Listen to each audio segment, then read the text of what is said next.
When I was an infant, I was in a freak accident where a gun in the back of my parents' pickup had actually misfired and the bullet went through my mom's wrist, both top and bottom, and then the bullet entered through my left foot right on the side and up through the top. I still have my foot and I got super lucky. Fast forward about 34 years. It's now March 2018. I'm battling one of the worst ear infections I've ever had. I had barely slept for days because I couldn't lay my head flat without bawling my eyes out. My fiance Steve had been working construction and he takes sleeping meds in order to fall asleep. So we go to bed on this Thursday night as he had to work early in the morning on the Friday. I was finally beating the ear infection, so this night I was totally out, sleeping so heavy for the first time in days. I awoke to a noise but just assumed Steve was getting up to go to the bathroom or something. So I dozed right back off, but then I heard yelling. I'm in a brain fog and my brain isn't awake or processing anything. I heard more yelling, so I remember jumping out of the bed and standing up in the dark, and I was able to comprehend that it was Steve yelling. For some reason, I thought that maybe the cops were in my house or something, but the first words my brain actually understood were, "Give me the money." Wait, what? The cops don't yell that. What the hell's going on here? Steve is buck naked in all his glory, charging at these assailants, and then he slams our bedroom door, trying to keep them from getting into the room where I am. These bastards try swinging the door open, and Steve slams the door shut again. All of a sudden, I start hearing popping noises. These motherfuckers were actually shooting at us. I watch Steve Spider-Man around the room trying to not take a bullet, but keeping our door shut so they can't get to me. I hear Steve yelling, "Get the gun! Get the gun!" And my brain is thinking, why on earth would I charge these intruders and get their gun? Like I said before, I was sleeping super hard and the brain fog in my brain in stupid mode. I finally realized that he's talking about getting our gun. Yeah, I'm a dumbass. So I click the light on, grab our gun, and then hand it to Steve. These junky piece of shit intruders have now ran out the very same way they came in, through the back door. Apparently my idiot roommate hadn't locked the back door. Anyways, I'm now shaking and I'm damn near hysterical at this point. Steve was grazed by 2 of the 6 bullets that had been shot at us. I spent an entire month tending to his wounds and nursing him back to health. We also got a dog and we installed a home security system. I sometimes still put a chair under the doorknob some nights, and I haven't had a good night's sleep in like 2 years. Most nights Steve would have slept right through anything due to the meds, and I would have woke up to them. But by some miracle he heard them first and protected me and himself like a true hero. He wasn't even supposed to be home yet. He was supposed to be in Florida until the next week, but came home early. I absolutely tremble at what these 2 armed robbers would have done to a woman all alone sleeping heavily and having no clue that they were there until it was too late. I think that I'm cursed or that the people who love me the most always end up having to take a bullet for me. My mom did it first and now my fiance has too. It scares me to tears to think that anyone that's close to me keeps having these freak gunshot incidents just for being close to me. To the dirty scumbag piece of shit intruders that broke into my house and took away my sense of security, I really fucking hope karma gets you.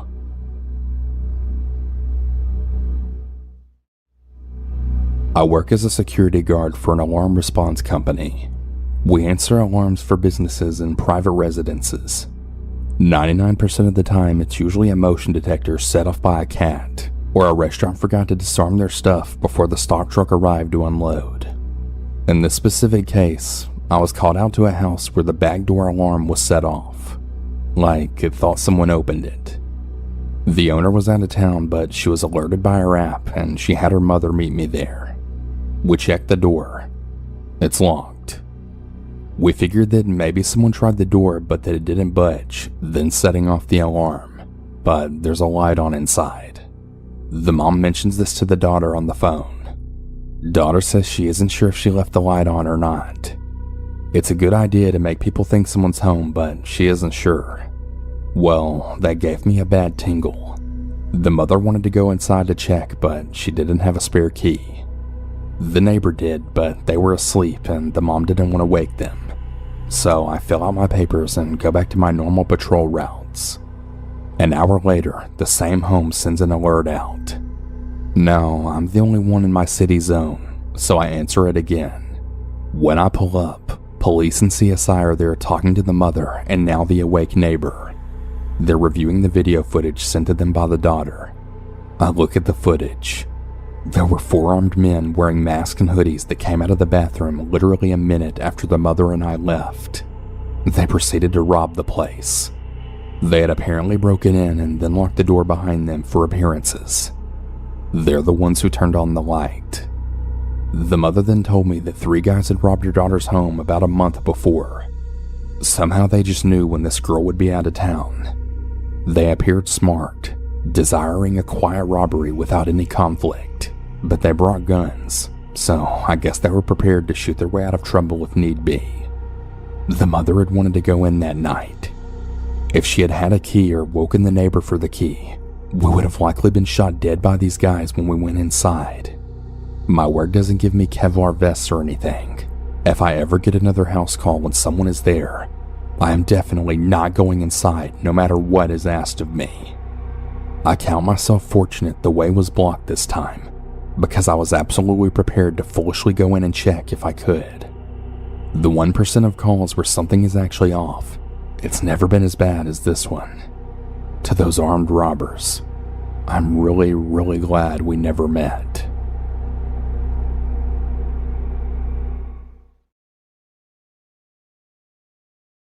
The scariest thing that ever happened to me as a police officer here in the UK wasn't some horrendous terror attack or overly gory crime scene. The incidents that stick with you are the ones that involve what I like to call human drama. When you get an insight into just how terrifying a person's psyche can be and the things it can lead them to do. I arrived at my duty station at 6 o'clock in the morning. I had finished work at around 11 the previous night and ended up running into an assault on an old man on the way home. My journey into work was about an hour, so instead of getting home in a reasonable time, I get home after midnight.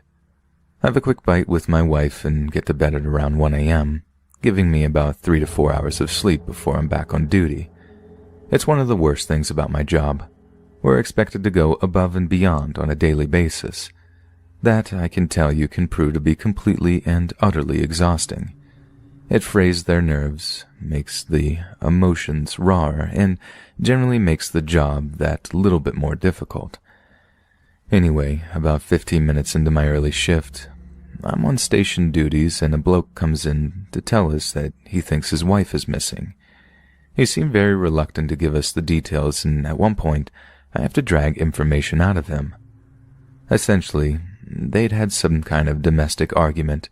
She stormed out and didn't come home that night.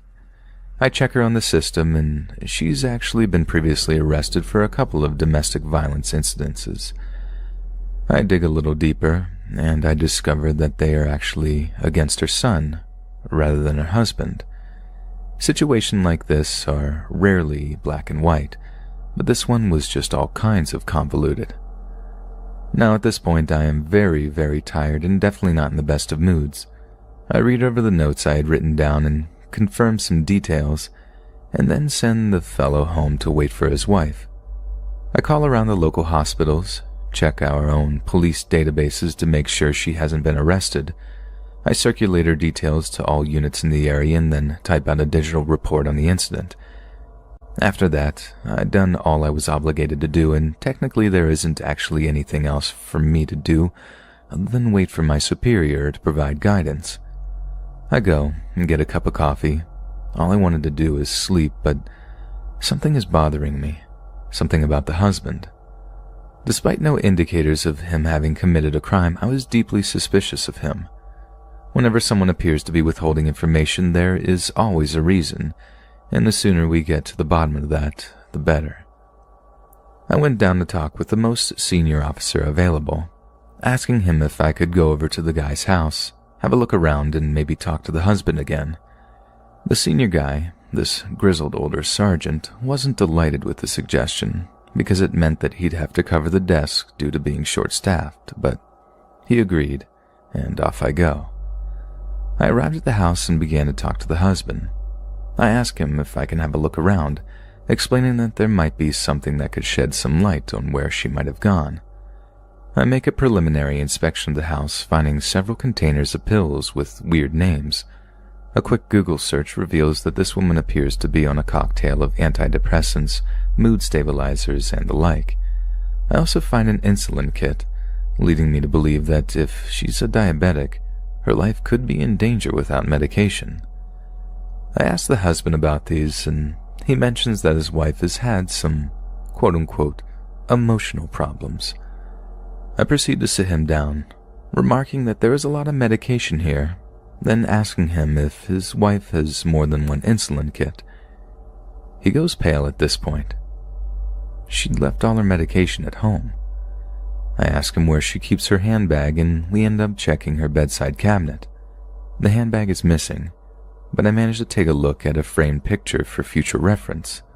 I have absolutely no idea what this woman looks like, and ask her husband if I can search the room. He's beginning to completely break down at this point, and tells me I can do whatever it takes at this point to find his missing wife.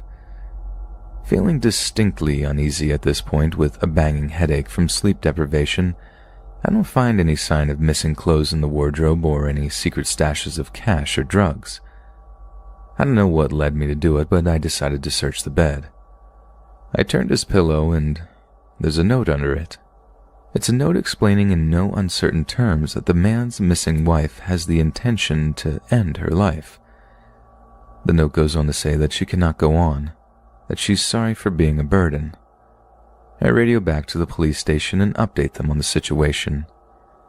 I'm then forced to return to the living room and tell this woman's husband that he had failed to notice that he had been sleeping on her note overnight. That was probably one of the hardest things I've ever had to do. We found her eventually, though it took another 8 hours or so to pin her down. We pinged her mobile phone to a nearby cell tower, but that just gave us a general locality. I tried to press the husband for information on where she may have gone, but he said that she didn't have any friends or family in the area. Later on, the husband telephones the police station and explains that they spent a weekend in a nearby seaside town shortly after they got married.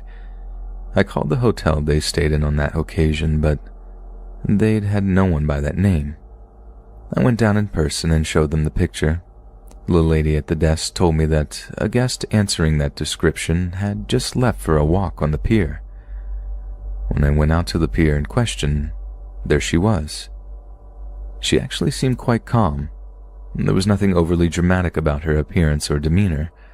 She actually had the cheek to tell me that I looked awful, to which I explained jokingly that was partially her fault. I asked her to give life a chance for a few more days, that her husband loved her and that she wasn't a burden. She agreed, and we brought her home. A couple of days later, she came to the station with a box of chocolates and a thank you card. One of those generic kinds that in no way revealed just what she was thanking me for. It was deeply surreal to receive a card like that for preventing the ending of someone's life. The family sends a similar card every year around the anniversary of the events. A stark reminder of just how effective good police work can be. One day like any other, I was sitting in my room doing whatever when I got a notification from Instagram that I got a new follower. It seemed to be one of those random spam-like accounts. The username was Ty13053, and there were 5 pictures on the profile, all of different typical suburban houses. The profile had 2 followers, was following 3 people including me, and none of the pictures had any likes. Comments seemed to be disabled on all of the pictures. I didn't bother blocking or removing the account from my followers, as I had my profile set to public anyway at the time. A couple nights later, I got a notification that the random Ty13053 account liked my most recent picture. Just being curious, I click on the notification and then pull up the profile again. This time there was a new picture on the profile, and I instantly recognized it as a picture of my house. I DM'd the profile asking who it was, saying it was very funny. Of course, it had to be one of my friends messing with me. When the person running the account left my DMs on scene and didn't reply, I followed up with, "This is harassment and a threat," and that I would have the police follow up on this. I ran to my parents' room to wake them up, as it was past 12 at that point. I showed them the picture of our house and said someone was messing with me who knew where we lived. They tried to rationalize and said the same thing I thought, that it was someone from my school messing with me. My dad and I both went outside regardless to have a look around the property and on the street. It was a ghost town out there though, as it should be past 12 o'clock. We went back inside into our respective bedrooms. I wasn't actually going to pursue it with the police at that exact moment. It was obvious to me, at least in the moment, that someone who knew me was pranking me. I stayed up for a few more hours, and around the time I was about to go to bed, I got a DM from the account. It was an image, another image of my house. It was on the side this time. As I had the chat opened, he sent another, this time a picture of my window, with the glare from the TV in my room visible in the picture. I didn't dare get up and look out the window. Wouldn't you guess it, the next DM from the account was, "Look out your window." I turned off the TV to allow total darkness in the room. I didn't want to be seen by whoever was at my window. I quietly crawled off my bed onto the floor in the dark. As I was crawling on the carpet towards the door, a pounding on the window started. I don't want to say knocking, because these bangs on the glass sounded loud enough to shatter it. Inevitably, I turned, and of course, saw a person at the window. Facial features, though, impossible to make out. I got up and ran out of my room and to my parents' room once again. I pulled my dad out of the bed and led him to my room. He heard the end of the bangs on my window, but by the time we got to my room, the guy at the window was gone. The banging was all my dad needed to believe me and take this seriously, though. We called the cops that second and talked to the officers who came. They said the good news was since the person was contacting me through Instagram, they could track the person after putting a legal request into Instagram. So that same night, we followed the cop car to the nearest precinct, where we went through this long process. They took the account name and my details of the story, and literally the next day, we found out who it was. It was this kid named Luke who went to my high school. As much as I want to give the last name, that could lead to issues. Luke was a very, very weird kid that didn't talk to many people. He was just a very mean, unpleasant, and scary dude. Not scary like tough, scary like some would even fear he'd do something crazy that would harm students or staff. I don't know why he targeted me. I never even spoke to the kid. But this really proved how dangerous he was. He hit my window so hard we found small cracks on it in the daylight. He was arrested and we got him for a harassment charge, an attempted breaking and entering charge, and I think a couple others. My stalker ended up being the one person in my life that I thought would never do me any harm. My husband of 7 years. And let me tell you, he made my life absolute torture. I'm going to show you my age a little here by saying that at the time this all occurred, what we might call stalker laws these days just didn't exist in the same way. There wasn't the same sort of access to restraining orders. Women's shelters weren't nearly as common or well-funded as they are now. It wasn't a great time to be a divorcee, and if it wasn't for the fact that I was a state employee, I think I would have just been left to deal with it on my own. In the state this took place, it's a serious offense to harass an employee of the state government, so I basically ended up with state troopers as bodyguards for a while. They were wonderful, and I honestly owe them a lot. They would walk me to and from my car. They would come into the office to check on me at least once a day. The only thing was, they couldn't follow me home. The place I'd be alone with 2 young children who didn't understand why their daddy was so angry. This all started when my ex filed for a divorce. We'd already been separated for a while by the time the papers came, and honestly, I totally checked out of the marriage. It was dysfunctional and abusive, and apart from my children, who I love more than anything in the world, I had wasted 7 years of my life with a violent narcissist who I believe took pleasure in my misery. It was typically pig-headed of him to assume I'd contest the divorce, that I'd be unable to fend for myself, and that somehow I'd want him back. But I didn't. I just signed those papers on the dotted line and mailed them back to the courthouse. If he'd bothered to pay any attention to my life before he'd separated, he'd have known I'd gotten 2 serious promotions in 6 months. 1 earned and 1 an opportunity, and I was making only a few grand less than him per year. I didn't want child support or alimony. I just wanted him out of my life. When he found out I wasn't contesting the divorce, that was when everything went to chaos. His pathetic little attempt to intimidate me hadn't worked, and because he couldn't control me anymore, he turned rabid. He would call me at least 30, sometimes 40 times a day, to hiss threats of violence down the line at me. He even called me at work.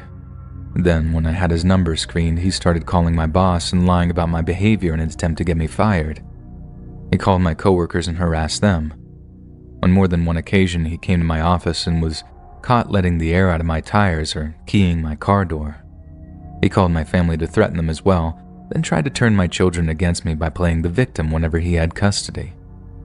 Things just got worse and worse and worse. He had my check garnished by telling the county's office that he was the custodial parent, which was a complete lie. Then, without even bothering to check with me or their school records, they just started deducting half my paycheck for child support. I had to take an entire day off of work that I definitely couldn't afford and drive many miles to straighten out this freaking mess that he'd caused. He also called my pastor to cry on his shoulder after making up a bunch of absolute nonsense about me. He was looking for allies. He was looking to alienate me from all those I cared about, and for a while, it actually kind of worked. It was utterly humiliating, and for a while I couldn't get any more than 3 or 4 hours of sleep a night, and that's if sleep came at all. The final straw came when he broke into my house one night and tortured me for 6 hours, all the while his own 2 children were screaming and crying in the next room. My whole face was so swollen that I was barely recognizable, and after he beat me half to death, he turned out to be so drunk that he actually fell asleep on what had been our marriage bed for 7 long years. Once he passed out, I silently slipped out of bed, then crept downstairs to call the police. He woke up to the sight of a cop spraying mace in his eyes, and God did it feel good to hear him scream. Once they hauled him off to jail on assault charges, the cops took pictures of my face to use as evidence against him in court. And for the first time in a long time, I actually felt safe. He went to jail that night, but nothing stopped him from bailing out just a few days later. Luckily, the cops were nice enough to call me to let me know that he was out, but I was still anxious because he'd left his car at my house, which obviously meant he had to come back to get it. I stayed up all night waiting for him to come and get his car. I didn't want to sleep because I didn't know what he would do next. There was every chance that he'd come at night just to mess with me. He finally came walking up at 1:30 a.m., but instead of starting some kind of confrontation, I honestly never saw him move so fast. He wanted to get out of there quickly, and it was clear he hadn't forgotten how terrible it was to get arrested. Finally, it seemed like his manic, violent behavior was starting to subside. The calls and threats kept coming for months, even though I had a restraining order. And on the advice of my lawyer, I began taping them.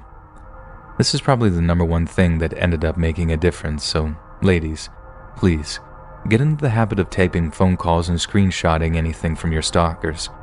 Small digital recorders are fairly cheap these days, and they're just as important as mace or tasers in these situations. Even if mine was a long time ago, I'm glad I had something to record it with. Next, he started driving by my house, and it got so bad that I went to stay with my mom because I was just so frightened and exhausted. I was just about to close her front door when I saw his van drive by, and that accounts for one of the few times where I actually became hysterical. Like I said, I was just worn out, emotionally and physically. I called 911 and told them that my stalker was threatening myself and my elderly mother, but only minutes before they showed up, he left, almost like he had a police scanner in his car or something. I went to stay with a friend that night, and you can bet your butt I took my mom with me. I didn't want him to see my car there and break into the house and hurt my mom. She's a frail widow, and the fact that he might have targeted her too was what hit me so hard. It really felt like no one was safe. One night I went to an outdoor music show with an old friend of mine. She told me that I needed the stress release, and she was dead right about that. And on top of that, It was a family concert, so I could have the kids with me. The way I saw it, if the kids were with me, they were safe as possible. Then just as I was getting relaxed, I looked up and saw his van coming around the corner, and at the same time, I realized I couldn't see my kids. I can barely describe the kind of terror that gripped me in that moment. I spun around on the spot and saw that there were a bunch of kids playing in the grass nearby. I spotted my young son, but my 8-year-old daughter was nowhere to be seen. Naturally, I started calling her name as loud as I could, walking towards where the van was parked to make sure it wasn't my husband. That's when I saw him, drunk again.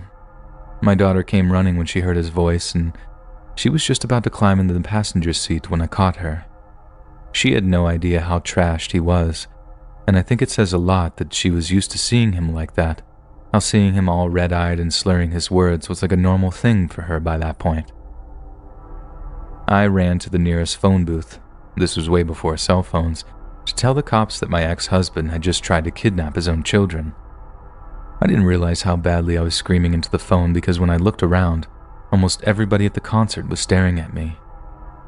The cops put an APB out on his van, but my nerves were fried, and that night was yet another that came and went without sleep.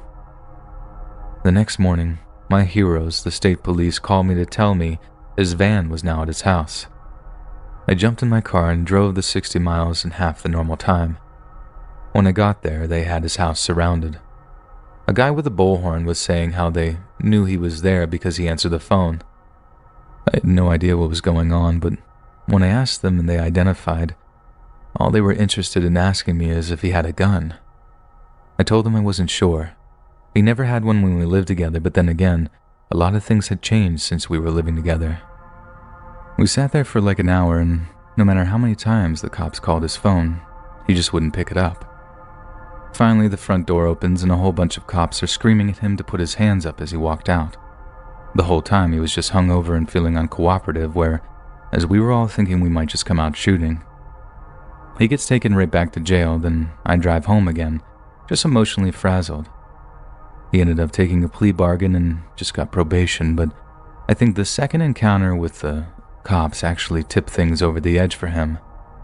The way he was going, he was either going to end up dead or in jail, and I think that finally got through his thick skull because after that, the harassment started to peter out until at last, I had peace again. Moving me and my kids out of state sure helped, but to my knowledge, he's made no attempt to follow us at all. I'm sorry this comment ended up being so long. I just saw the post and I knew that I had one heck of a story to contribute. Hopefully women and girls can read this and learn a thing or two from my experience and my mistakes so the same thing doesn't happen to them. Because honestly, I wouldn't wish that kind of thing on my worst enemy. So in 2012, my then-girlfriend and I went on a big year-long road trip through the States, working on farms along the way for room and board, and ended our trip by driving across Canada, west to east, stopping back in Nova Scotia where we lived. At some point we got a puppy, and around the time we got to Alberta, with an extra mouth to feed, money was running out. Since I'm a carpenter, I decided to find a place to rent, and I would get a job for a few months before we kept going on our trip. We scrolled through Kijiji, the Canadian Craigslist, and eventually found an ad for a place. There was this one guy who lived in a very cool-looking house and was only a short drive from where I had found a job at. He wanted someone to move in with him to help out with the bills. We started corresponding with him by email. I told him that I was going to work in the area and my girlfriend would be staying home with the puppy. Being desperate and having become accustomed to trusting strangers throughout this long trip, we agreed to send him a deposit and take the offer. We got to this place a few days later. It was in the middle of nowhere and there were no neighbors, but we had known that before. This guy looked to be about 30 to 35, small framed, and just looked like a regular working country dude. Except his expression was weird. It was like he was scared or something. He almost looked like he was ashamed of himself. He was fine with our dog being inside, though he had a dog that wasn't allowed inside. This struck me as weird since this is the cold Canadian North. Right away, he met us at the door, and I felt there was something off about him. It made me uneasy, especially since I would be going off to work every day, leaving my girlfriend alone with this creepy guy. But she didn't seem worried, and I didn't want to be controlling, so I let it go. The first night we were there, he wanted to have a few drinks with us. We obliged politely.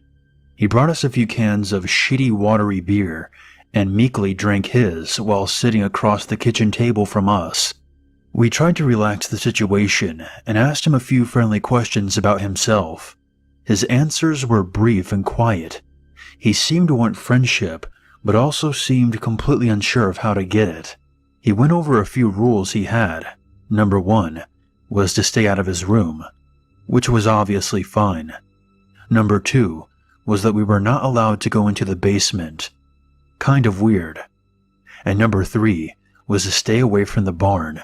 By this point, I could imagine the headlines. Nova Scotian couple found murdered, bound in barn. That night, I didn't sleep very much. I wasn't supposed to start work for a couple of days, so I just stayed up reading and playing with our pup. I heard his truck pull out of the driveway pretty early in the morning. I headed for the basement because I just had to know what was down there. It was pretty bare.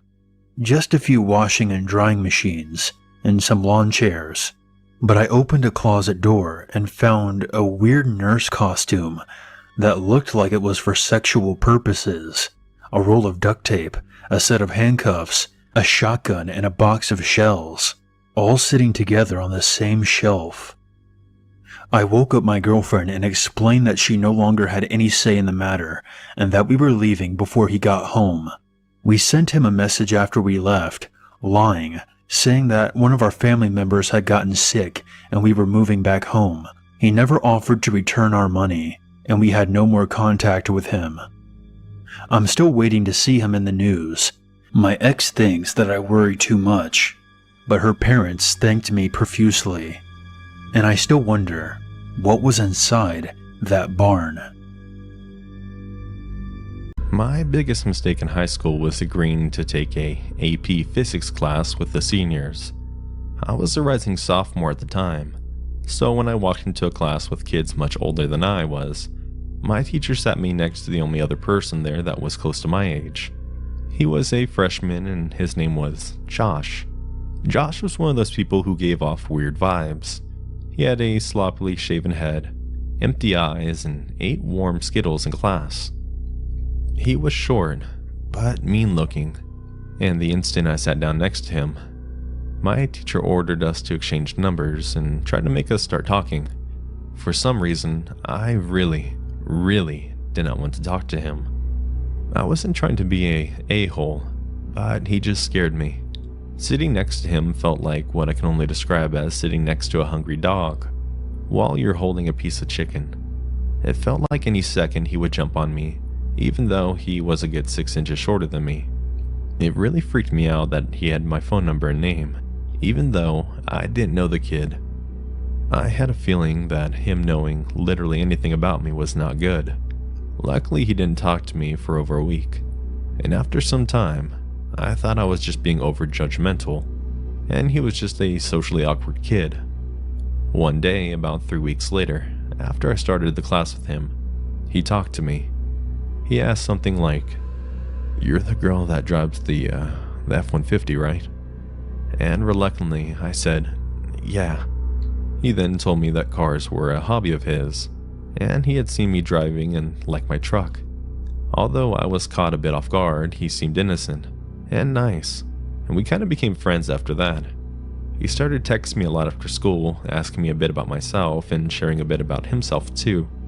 Like I said, the kid seemed innocent, but I still couldn't shake the feeling that I shouldn't be telling him anything about myself, and I should not be talking to him. The average conversation continued for a month or so, until one day, when I came home from work. I work at a restaurant about 20 minutes away from my house, so when I turned my phone on to drive to work, I honestly wouldn't turn it back on. I honestly wouldn't turn it back on until I drove back home. as phones were prohibited at the restaurant. One week I came home at 12 after doing closing shift, and he had sent me several odd texts.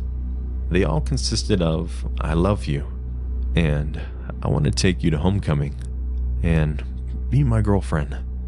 They all rubbed me the wrong way. He didn't seem to really be asking as much as he was demanding me to have a relationship with him. That I wasn't comfortable with. I ultimately friend-zoned him and told him I was going to bed. His response was, "No. Just no." It freaked me the F out, and made me really not want to go to class on Monday. But I had no choice and I had to go. He didn't text me for the rest of the weekend, and when I sulked into class on Monday, he gave me the same hungry dog stare from day one, and I ignored him the whole class. I practically ran when the bell rang, and when I got to my car in the student parking lot, I saw him watch me drive away from the sidewalk. It freaked me out more than I'd like to admit, so I called one of my guy friends and asked him if I could drive him home from school so I'd feel safer until Creepy Josh would be less creepy. He agreed and we made an arrangement there and then. A lot of people thought I was overacting, but I just knew in my gut that I needed someone in the car with me, and this guy friend seemed like the right one. When I came home from work at 10-ish Monday night, I opened my phone and saw more texts from Josh. This time they were much more predatory than the night before, as at night they were detailing how he would like me to perform sexual acts on him. I foolishly allowed this to happen for another couple of weeks, still feeling uncomfortable in class when it finally hit a breaking point. Josh started sending me texts about how if I didn't love him, he had to die. At that point, I decided it was time to involve a dean, but she did virtually nothing. She basically explained that Josh was special needs, and to cut him some slack.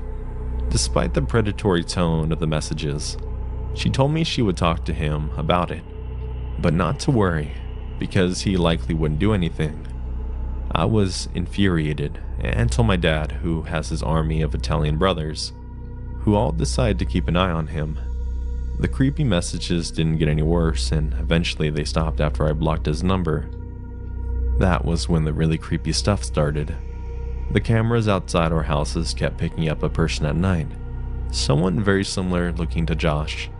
This person kept knocking on the windows and looking into my car, so my dad called the cops, who were actually awesome and kept a lookout on my house for a while to deter the nightly visits. With the cop outside at night, the visit stopped, and my work started getting calls from Josh asking when I was working.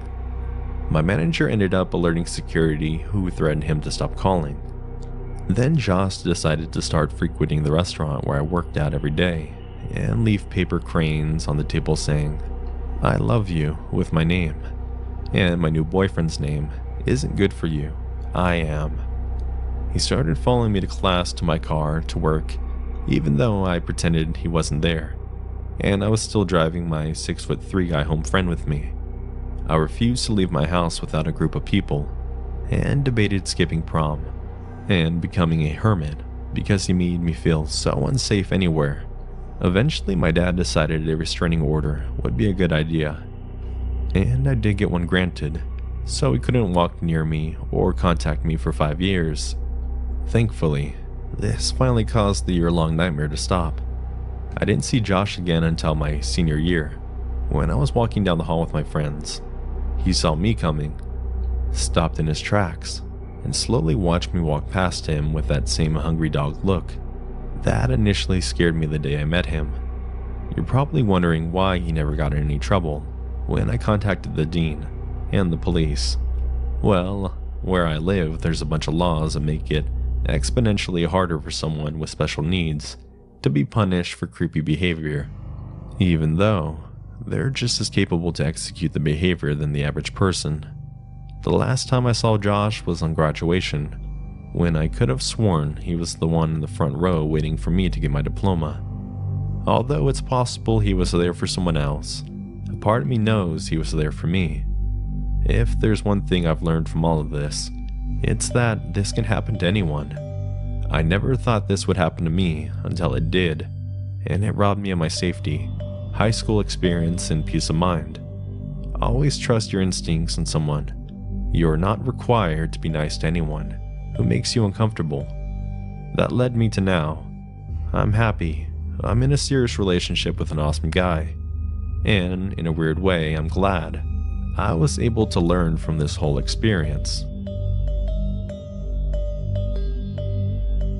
A few years ago, I lived in my car. I was fresh out of college and overwhelmed with student debt. And being young, dumb, and 21, I thought car living was a good way to save money. I live in Southern California, so the rent is high and the weather is temperate enough to make this possible year-round. One night, I decided to park in a neighborhood I thought I knew well. It was right by the beach and a couple blocks next to an ex-boyfriend of mine, so I felt safe there, as I had walked the streets at night plenty of times. I parked, locked the doors, hung up the curtains so no one could look in, plugged in my earplugs so the cars passing wouldn't wake me, and fell asleep. Now my earplugs were effective, but crappy, and I could always count on them falling off in the middle of the night. I actually preferred this because it meant I could fall asleep, but still hear my phone alarm in the morning. It was about 2 a.m. when I woke up to my earplugs already have fallen off, and something feeling wrong. Odd scratching noises were coming from the window. It started at the passenger side door and then moved to the back seat doors. I froze, unsure of what to make of it, painfully aware that I leave my windows slightly cracked at night for ventilation. I honestly didn't know what to do, so I stayed frozen, trying to make sense of it all. That's when the flashlight turned on, and some man unmistakably was shining his light in, trying to find a crack in the curtains, and to my horror, he found one and shined it right where my face was. It's hard to explain, but the position of my head made it so I could piece together what was happening, based on the light everywhere, but he couldn't see my eyes. The scratching then continued, and I knew I was screwed. This went from potential attempted car theft to someone knowing I was in the car. I was literally paralyzed with fear and couldn't will myself to grab the baseball bat that I had. I wish I could say I screamed something truly bad, but what left my lips was a loud, aggravated, and forceful, "Excuse me." It was super lame, but it echoed. To my immense relief, I hear the sounds of his footsteps running away at top speed. But I kid you not, the man was laughing as he ran like it was some kind of game. I was still paralyzed, but eventually, him running gave me the courage to get up, grab my bat, and shove my way to the front seat, where I started the car and sped away. I didn't see him, and I spent the night at a friend's house. I live in an apartment now. It wasn't until the next morning I realized I had parked 1 block away from a bar, and, at the time of the incident, the bar had just closed. This is a true story that happened several years back when I was 13. This was a time when I was growing up in New York. We actually had a summer house on Cape Cod and spent every other weekend there, if we could. Cape Cod is a peninsula off the east coast of Massachusetts. It becomes very busy, even crowded during the summertime, but during the winter season it becomes empty. The majority of houses in our area are owned as summer houses, so during the winter, the houses are still there but the people are not there. In contrast to New York, there are only street lamps on the single main road in this town. The main road goes from the town center to the beach. Aside from this road, all the others are dark and very black at night. Also, Cape Cod extends out into the Atlantic from the mainland, forming a bay, Cape Cod Bay. Not only can one watch the sunrise over the Atlantic Ocean, but they can also watch the sunset over Cape Cod Bay on any given clear day. Another effect of being surrounded by ocean is that there is very little man-made light at night. The stars are so clear that the Milky Way is clearly visible spanning across the sky on clear nights. This story happened during the vacation period between Christmas and the New Year. The Christmas celebrations were finished. There were plenty of leftover turkey and pumpkin pie. We got a bit of cabin fever with all the Christmas food and family on one evening. My older sister, who is 7 years older than I, 20 at the time, came up with an idea to take a walk to the harbor, which was about a 20-minute walk from our house. The harbor can be fun because we can walk out onto the docks and walk among the boats.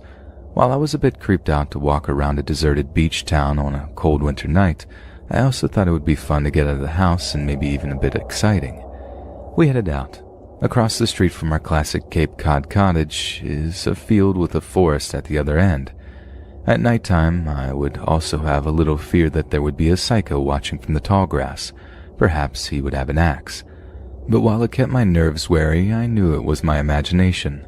But still, icy wind blowing on tall grass is a perfect setting for some horrors. Add to this a moonless sky with a million sparkling stars and the Milky Way above, and the horror setting is at level with Stephen King. We walked out into the main road, went a bit down the road, and then turned to walk down a side street that leads to the street that dips downhill toward the harbor. This side street runs along the backside of a long hotel. It's more like a 2-level motel, painted light yellow, that has a pool. It is well situated in town, so it can be full of life during the summer. On this December evening, the hotel was closed for the season, completely dark, and several windows are covered with plywood for protection. My sister mentioned that a hotel that spans an entire block but is partially boarded reminds her of a horror movie, like one of these slasher films where the characters make all the wrong decisions and walk in the worst of dark places just to find their worst nightmare come true. At the end of the street with the hotel, we continue to the left, which is a long road downhill through the woods to the harbor. This isn't a pure forest because there are houses set back from the road with an occasional driveway. Many of the driveways have reflectors on a rock, a fence, or just standing on a metal stick. These reflectors reflect back the headlights from cars. I mention this because we could not see any of them or anything. It was pitch black in the wooded area and the road seemed to continue into the black. Come to think of it, we had not seen a single car or a single person or a single sign of life since we left our house. My nerves were on edge. I was only 13 at the time, and although my nerves were screaming, I tried to stay calm because I wanted to seem tough to my sister. The woods alongside the road were particularly nerve-wracking. The trees come right up to the asphalt on each side of the road. They provide many opportunities to hide someone or something. The houses beyond the woods were dark because rarely did vacationers come here in winter. I started to notice that my sister was also starting to lose her nerves, and that's when I felt it. I felt a flush of energy move up the back of my neck. It makes it feel like the hairs are sticking out on end. This is a feeling I get when I'm being watched. It's hard to describe this feeling, but I still get it today. Sometimes when someone is looking at me from behind, it's either some kind of sixth sense or it's just my imagination working with my intuition. We were now midway into the wooded area, down the hill towards the harbor. I was sort of starting to lose it and was just about to stop pretending not to be freaked out and tell my sister, "Let's go back," when she suggested it. She said, "It's late. Maybe we don't have to go all the way to the harbor." I replied back, "Yeah, plus it's kind of creepy and dark down there." The back of my neck was shivering and I felt my body shudder as it wrestled between acting relaxed and flipping the switch to fight or flight mode. My sister replied, "Yeah, pretty creepy. Come on, let's go back to the house and we can see the harbor tomorrow." We turned around and she grabbed my hand and we started walking fast back up the hill. I remember that she held my hand so tight it hurt, and my sister never holds my hand. I can't think of another time she did this. And this is where the story takes a deep dive down the rabbit hole. As we got towards the end of the wooded area, my sister screamed out, "I've got a knife and I'm not afraid to use it."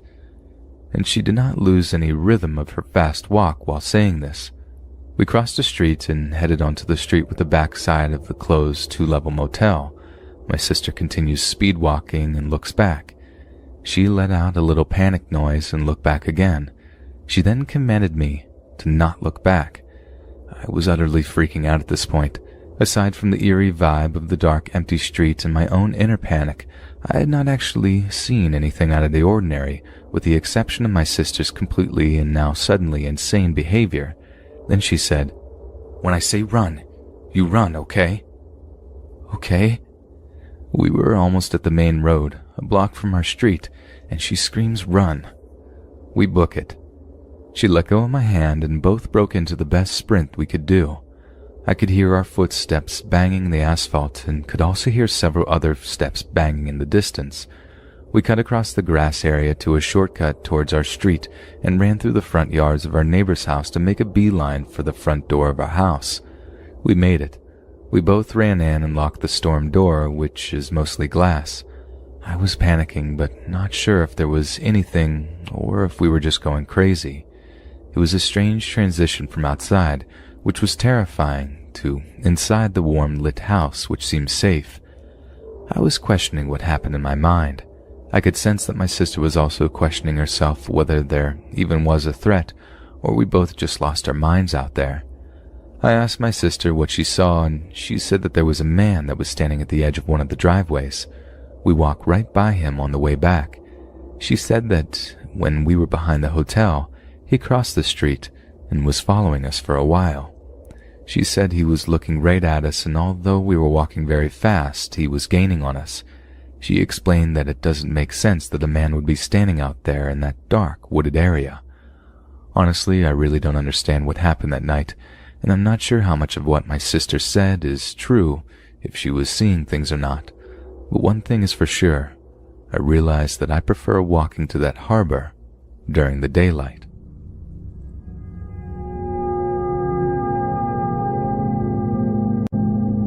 I had a job a few years ago that was pretty tough.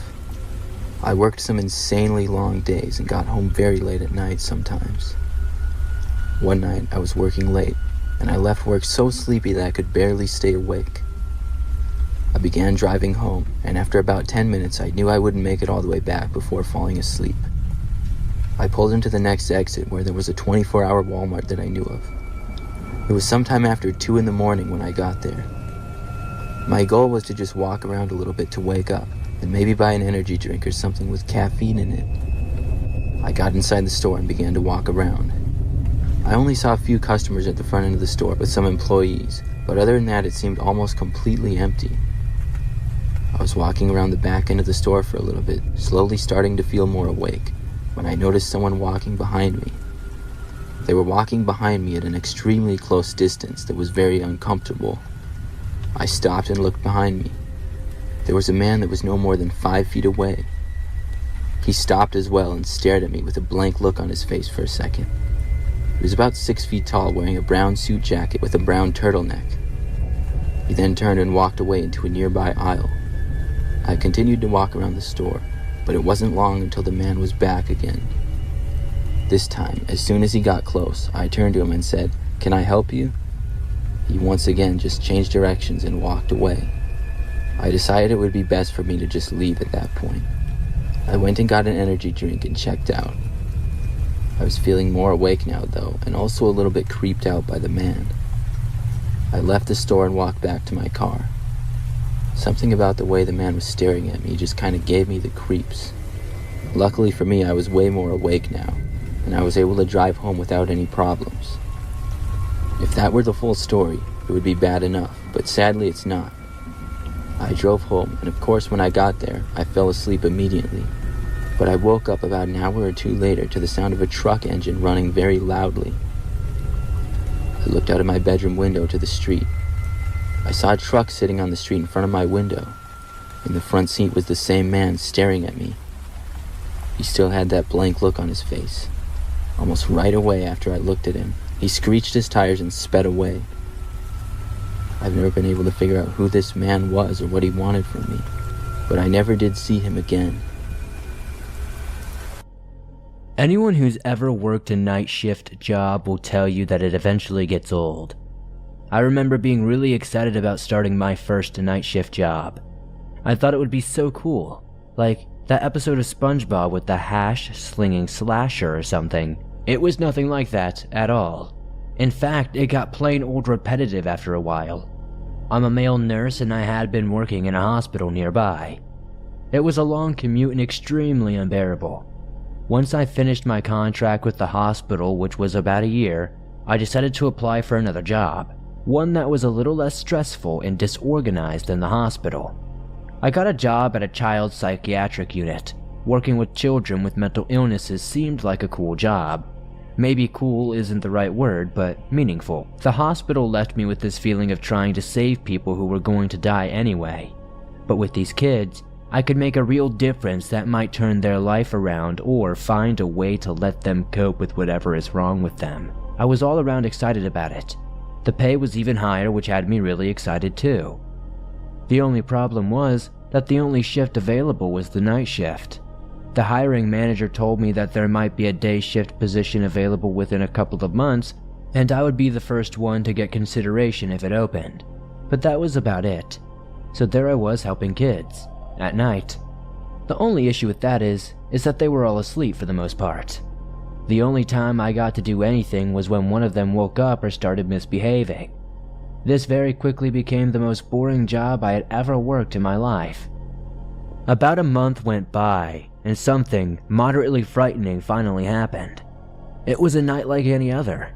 I was sitting at my desk charting some stuff I had done with other kids earlier that night. I had heard a noise that I did not quite recognize at first. It sounded like some of the kids were wrestling or something, but on the bed. I got anxious, as I did not want to go in there and see mentally handicapped kids doing, Call me cynical, but that's where my mind went immediately. But when I got in there, I saw something that I don't think I can ever unsee. I turned the light on to see one of the older kids who was trying to smother another one. The kid who was doing the smothering had no previous incidents of violent behavior. I didn't personally know these kids well enough because I didn't work during the day, but I knew their cases well enough that the kid doing the smothering had bipolar disorder. It was severe, but he had never had a violent outburst like this. It was just so unusual, but I immediately pulled him off the other kid, and then he started fighting me. He reached around his own head and punched me in the nose at a weird angle. This kid had to have been 11 or 12 years old, and I honestly was surprised at how much force he had behind his punch. He didn't break my nose or anything, but he bloodied it up. My adrenaline kicked in after that, and I was able to restrain him without a problem. I called for a nurse from another unit in the building to come over and help me. I felt like this took forever, but was probably only just a few minutes. The entire time I was waiting, though, I couldn't help but look at this little kid who had nearly murdered another kid. When the nurse got over, we gave him some medication that would knock him out and sedate him and put him to sleep. I asked the other nurse, Carla, what I was supposed to do. She was there for a few years before me, and I assumed she would have a good answer. We just did everything you can do, kid. Violent outbursts don't get kids thrown out of here very often. I was a little shocked. I argued with her a little, but that was that. I tried talking to the kid that was being smothered, but he didn't really have a whole lot to say about it. He said that he didn't really know the other kid that well, but they never had any negative incidents up until this night. This was a few years back, and I will never forget how I almost watched that kid die.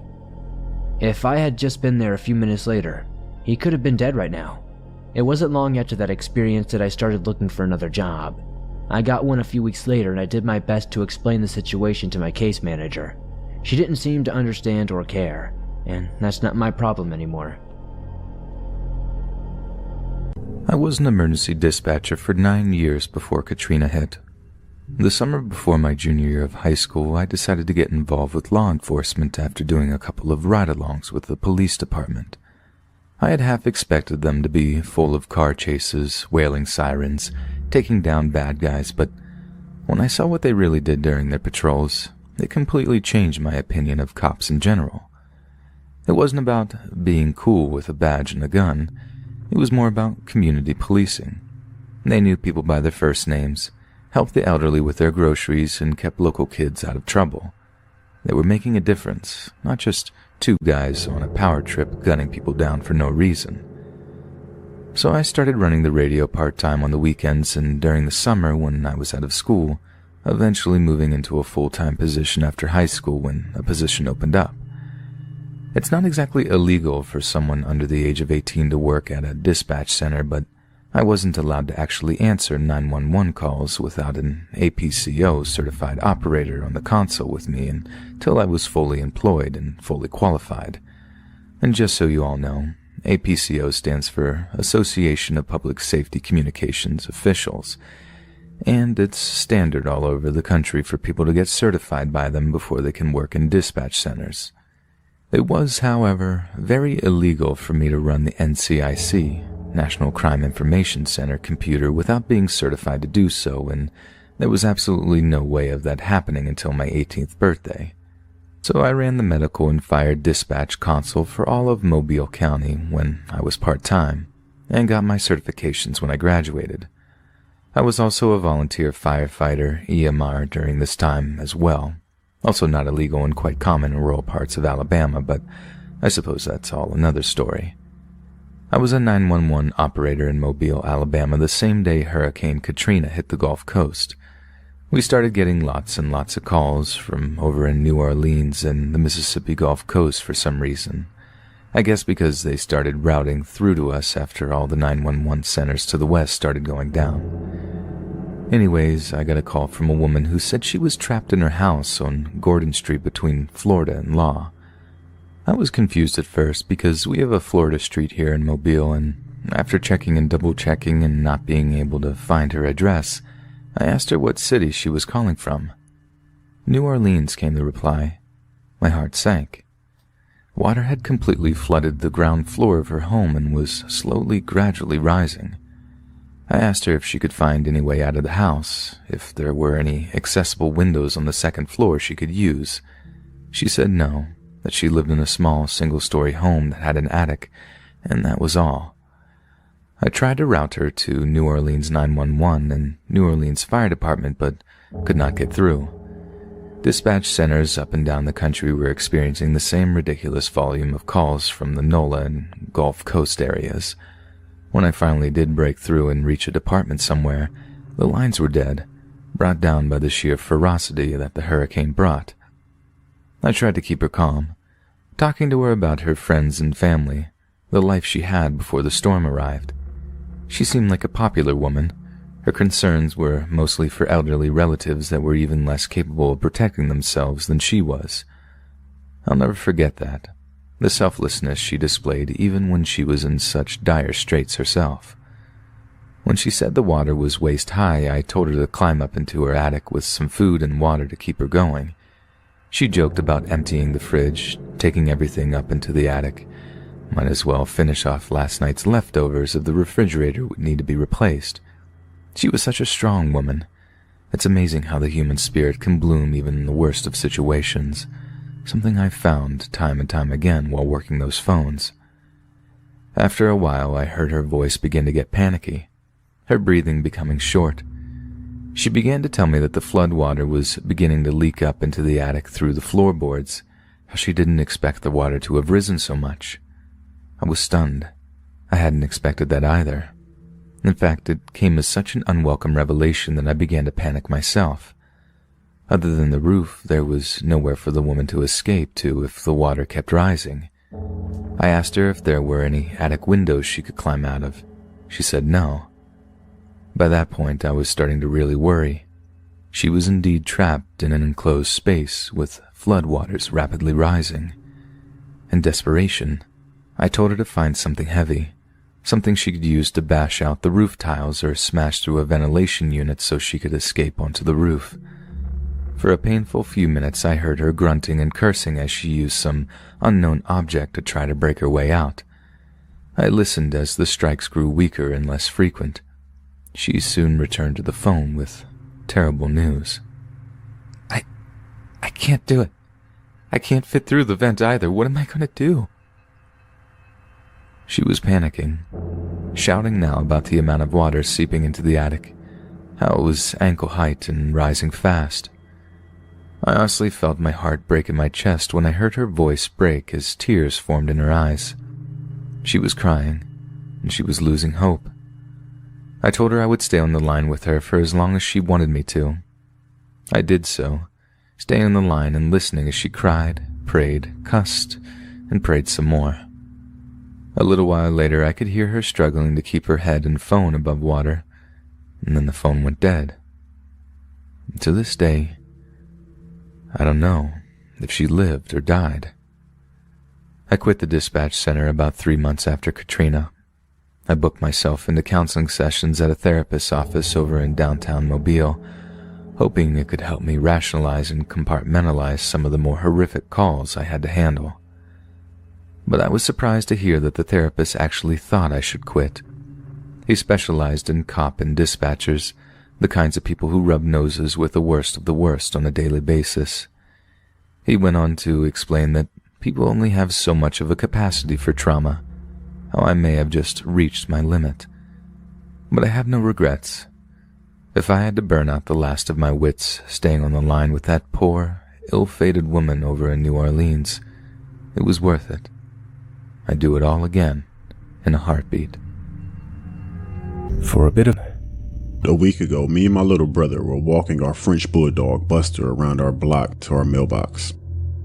We live in a suburban neighborhood, so all of the mailboxes are located at a certain area, depending on what street you live on. We also just moved here about a month ago, and our community is brand new, so there are still some houses that are being built, and there's also empty lots here and there. But anyways, let's get to the story. My dad told us to walk our dog, and we went to go get our mail. As we were on our way back, a girl looked to be my age, which I'm a freshman in high school, and 14. She stormed out of her house and came out running and screaming, telling someone named Johnny to stop and leave her alone. She slammed the door and was holding a baby and running to another house. I thought she was playing around, but she was screaming bloody murder. Me and my brother kept looking over our shoulders because it was very off. When we reached our house, we informed our parents about it, and a few minutes later my dad, he came out saying that the cops are here. I immediately knew something went wrong over there. Also, before the cops came, a guy was running to a red Toyota Tacoma and sped out of there before the cops came. Then the fire department came, and so did 2 ambulances. I knew something severe had to happen because I'd say around 7 to 10 cops showed up to the house. Later in the week, we got a knock on our door. I was home alone with my brother. I looked through the peephole and I saw a man dressed as a detective at our front porch. I opened the door, and he asked if I was or anyone else near the house that I had previously mentioned. I told him everything that me and my brother witnessed. Then he told me something that shook me. He said that there had been a report of domestic violence in that house where we saw the girl screaming, holding the baby. She actually was the daughter of an alcoholic. The daughter's mother got into an argument with the father. The daughter and the baby had somehow got involved, which led to the monster hitting both of them. The reason why there were so many cops was due to the fact that the father drove off and he was claimed to be armed. A day later, the police discovered that he had took his own life at a power substation near us. The detective said that he was in the red Toyota Tacoma when he took his own life. Then I realized that was the same man that I saw sprinting to that red Toyota Tacoma. I'm still shocked about this because somebody took their life that I actually saw right before it happened. I hope that girl and that baby are okay because I haven't heard anything about them since. It happened a few years back. I was 23 years old, married, and had a stepdaughter. I'm a female, divorced from my ex now, and I don't see my stepdaughter anymore. But at this time, I was living with them, my cousin, her husband, and their son. We had a townhouse on a dead end that led to some train tracks in my hometown. The neighborhood was decent, but had a lot of houses close together and was highly populated with children. There were usually toys, bikes, and skateboards hanging around on the sidewalks and on the front lawns of houses. This included our house. We resided in the second and third floor of the house, while our landlord's daughter occupied the first floor. Shortly after moving in, 2 tenants moved into the basement apartment, a middle-aged couple. They seemed alright, but were eerily quiet at first. They started showing some signs of drug use and just started showing some odd behavior. For example, they would scream at the top of their lungs at each other over petty things, like wanting a ride somewhere, and the other not wanting to give that ride. It was starting to scare our kids. I had a bad feeling about the guy, John. In our state, we have access to criminal records. We can search anybody's state police record. I exercised that right and found out that this guy had pending sexual assault charges against him. Now I was terrified, scared of the kids playing outside, scared of the kids being in the same building as this guy. Weird things started happening, like we would wake up in the morning and the kids' toys would be broken. Not just broken, but destroyed. Skateboards would be completely broken in half. A wagon was completely mangled, and toys were thrown down an embankment we had behind our house. We all had a feeling it was him, but we couldn't prove it. Tension had already started to build. It was clear we didn't like seeing each other, but everyone was so passive-aggressive about everything, until this day. I was dropping my ex off at work while my cousin kept an eye on the kids. They played at the neighbor's house in their fenced-in yard. My phone rang when I was a few blocks away from home. It was my cousin. I remember her saying, "I think we're gonna have a problem." I asked her why, and she said, "John is throwing down the embankment and knocking over the garbage bins." My first thought was, those things are full, he must be making a mess. And boy, was I right. I pulled into my driveway to see all of our recyclables scattered across the edge of my driveway. It made my blood boil. I got out of the car and looked over at his door on the side of the house. I saw him throw something out of the doorway, and we met eyes. As soon as that happened, I took that chance to confront him. I punched this 6'5" man in the face. It didn't exactly drop him, but it did knock him down. He fell back and kind of bumped into his van. He fell on his ass in front of it. To put things into perspective, I'm 5'8", and at the time, I had some extra weight on me, so I wasn't a tiny helpless girl. After this, he got up.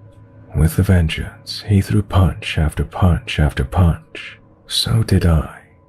I was starting to get weak. My arms felt like spaghetti, and I couldn't see a thing. I could hear my stepdaughter screaming, and my cousin yelling for help from the upstairs window. I wiped my eyes, and to my surprise, I saw my other neighbor restraining John. He was still trying to attack me, even after being restrained. I was bleeding badly. I didn't realize it right away, but my nose was broken. My 4'9" cousin was standing in my front yard with a metal chair over her head. My stepdaughter was taken inside with my other neighbor's kids. John was screaming at me. I was just screaming back at him, calling him crazy, a diddler, and telling him nobody wants him here. It felt like a segment of Jerry Springer in between a KY Jelly wrestling match. I ran upstairs to look for my cousin's husband. The scared little man that he was in the window calling the police. When I realized he was useless, I headed back out. John was gone. He took off. The rescue and police arrived where I was questioned. Then I was taken to the hospital. I was released soon after and was about to head out to pick up my ex, whom hadn't even known what happened yet. But I couldn't find my keys, my car and house keys. We checked everywhere and couldn't find them. I started feeling like John stole them before he took off, but they were with my phone. Why wouldn't he have taken my phone? I called the police station, and they informed me he was picked up. I took a shot in the dark and asked if they found my keys on it. I described my keys, green New York Yankees bat keychain. They confirmed yes, he did have them. They asked me if I would like to press further charges. I, of course, said yes. There was a no-contact order active, but technically they could not make him leave the house. That was up to my landlord. My landlord kicked them out, not before they could squeeze some stalking and harassing in. My good neighbors turned their security cameras on, facing our house.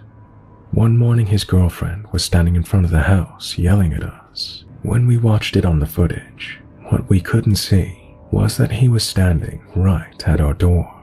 She was the bait, he was the hook. Thank God we didn't bite. They moved out, and it was peaceful for the rest of the time they were there.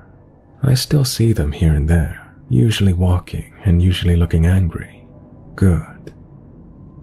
When I was about 5 years old, my school was doing the stranger danger talk with all of the students. Things like don't talk to strangers, if a car follows you, walk further back on the sidewalk and then walk the opposite way where the car is facing, and how to get someone's turn signal to go off if you're in their trunk. Things like that. After school, I usually went to after school care. That is, unless my mom was going to be working late. In that case, then my grandparents would pick me up. This happened pretty often since my mom was a single badass mom of 3 who worked full-time as a charge nurse and was also battling cancer. I never really minded going to my grandparents' house so much, especially since they really spoiled me rotten. I had one of those Razor scooters that I would always ride up and down their driveway, as well as my uncle's because he lived next door. One day while I was playing in the backyard, I had then heard the sound of my grandpa's truck leaving the driveway. I got really excited because I knew that I could now ride my scooter in the driveway. Normally I would go inside and tell my grandma because she would keep the front door open to keep an eye out on me. But I didn't want to waste any time since I didn't know when my grandpa would be back. I had quickly ran out of the gate right to the front yard, grabbed my scooter, and then started riding back and forth between my grandparents' and uncle's driveway. A few minutes later, I had noticed a man at the end of the block. He had slowly started walking towards the house. The only reason he caught my attention as odd is because it was September in Texas, and it was really hot. I was wearing capris and a short-sleeved shirt, while the man had long pants and also a jacket on with the hood up. His hands were in his pockets and his head was down. Thinking back to what we had been talking about at school, I'd started to get really nervous, but made another round to both driveways. The man had started walking faster now. I tried to justify it by thinking that maybe he'd been friends with my uncle or something. I mean, that really could have been a possibility. This time, I had only went up and down my grandparents' driveway, not my uncle's. The man was at the end of my uncle's driveway and started cutting across the grass heading directly for me. I threw my scooter to the ground and ran for the backyard. Once I was in the backyard, I grabbed my dog and ran in the house. Because I guess in my 5-year-old mind, I was worried that my dog would get stolen by this man. Once I got inside, I had ran to my grandma who was sitting on the couch. I asked her to go check if there was a man outside. She looked out the window and she said yes, that he's walking the other way. I didn't tell her what happened in fear that I would get in trouble for not telling her I was out in the front yard in the first place. I'm so glad that our school talked to us about strangers, because I honestly don't know if I would have reacted the same way without their talk. It took me a couple of months to be comfortable playing outside again, even in the backyard. When I did make an attempt to play out in the front, I decided to stay hidden in between my grandparents' and uncle's homes. One day while I was building a fort, I had noticed a car that was passing by my grandparents' house. It then slammed its brakes right in front of their house. I looked over and I noticed about 2 men right in the front of the car pointing at me. I took off for the backyard and then heard the car then pull out. I don't really know if they had bad intentions or not, or maybe just wondering what I was doing. But that happening, along with the creepy man, was enough to terrify me into not playing outside for the next 2 years. For a 5-year-old kid, I was terrified.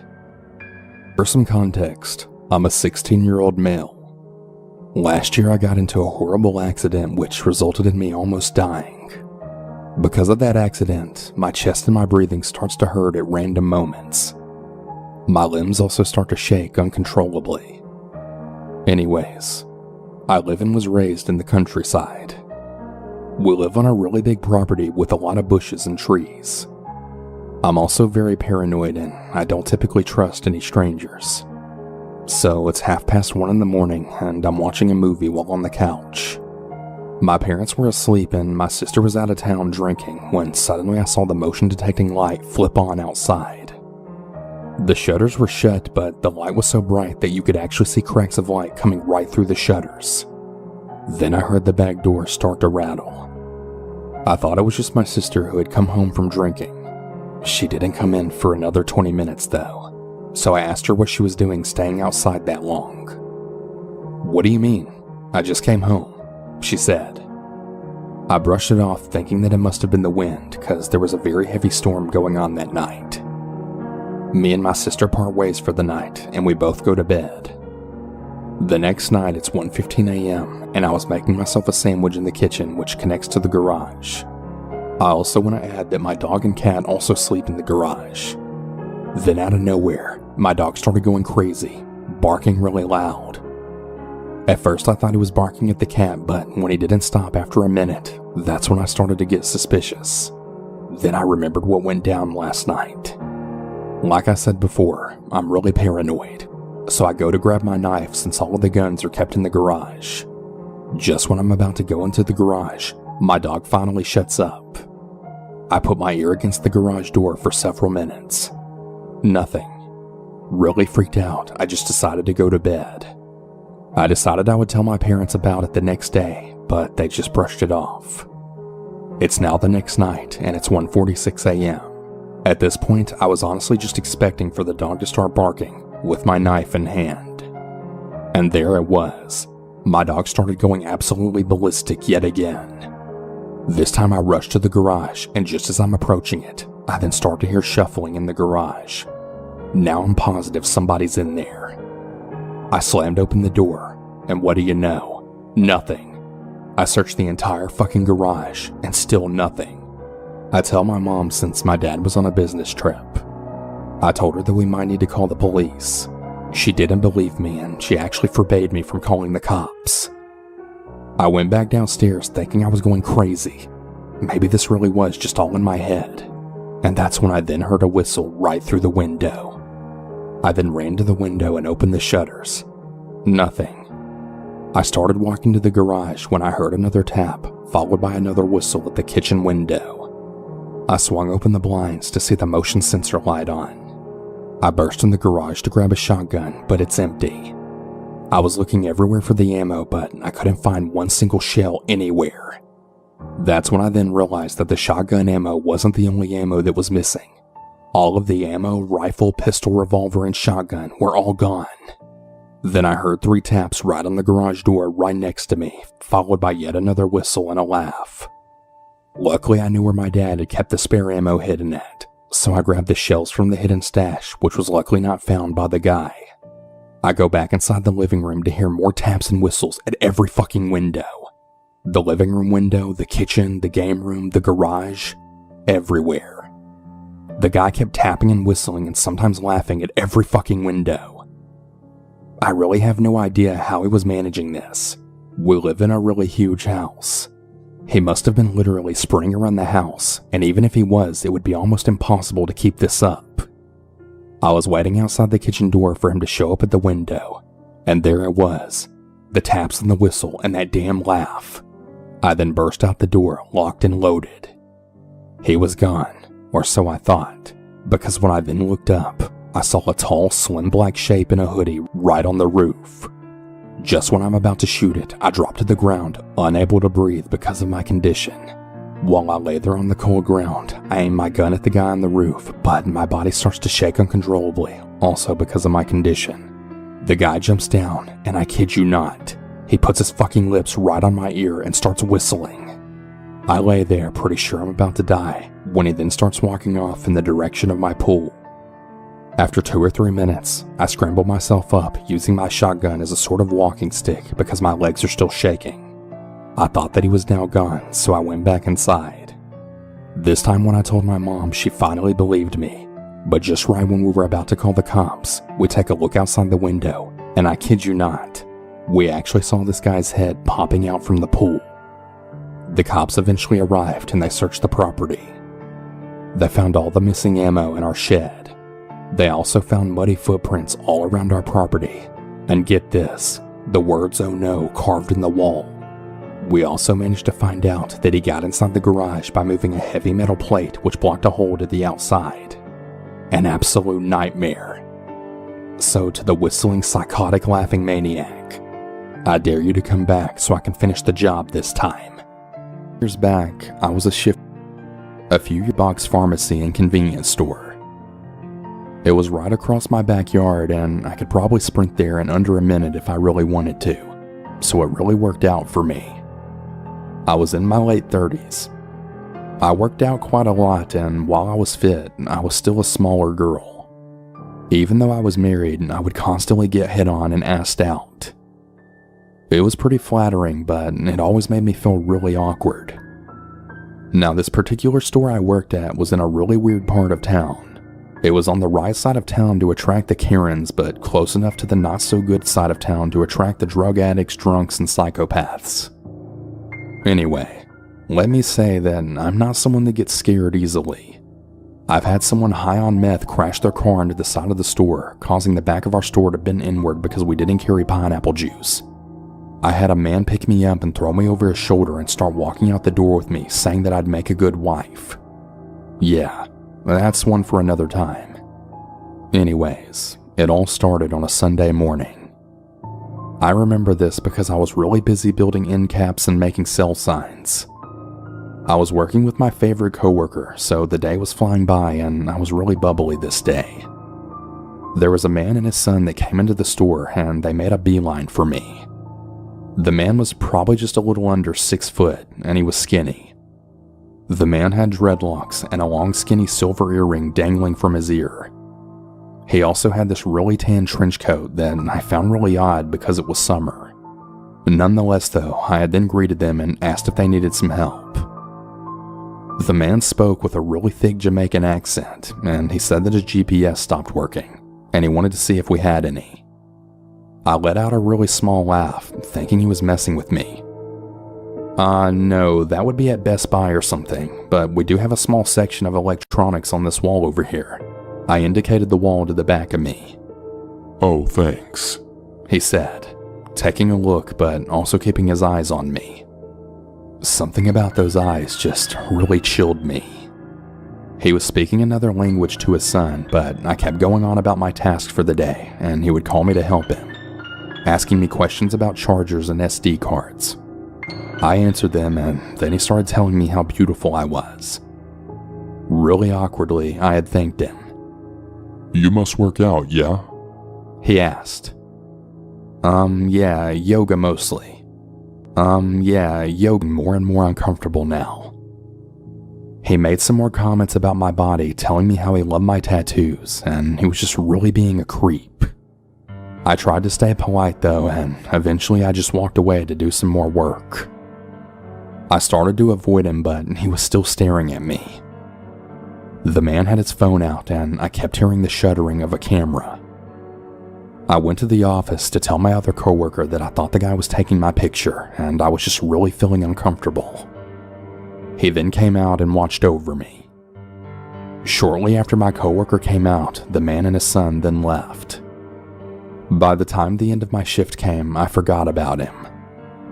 A few weeks later, I was up front ringing customers with a different coworker. We were crazy busy that day, but I was the manager on duty. After we got the line down, my coworker then handed me an envelope. What's this? I asked her. I don't know, some man in dreadlocks told me to give it to you, she said. I took the envelope and I went into my office with it. Inside of the envelope were dozens and dozens of pictures of me. My heart sank. I had no idea that these were taken. Most of them were of me in the store while working, some of me walking home, and some even with me and my daughter. I felt sick. There was also a note with it. It said something along the lines of, You're so beautiful. I'm in love with you. I'd be a much better husband than what you have now. Please give me a chance. There was more to it, but it's in police evidence now. The guy really stupidly left his name and address. I then called our store manager as well as the police. They took our camera footage, my statement, and the pictures and letter. They told him that he really needed to stay away from me or the next time he's getting arrested and he's banned from the store. I was really relieved but still really bothered by it. A few more weeks to about a month then went by. It was another really busy Sunday night. It was just myself as the manager on duty, and we had another coworker as my cashier.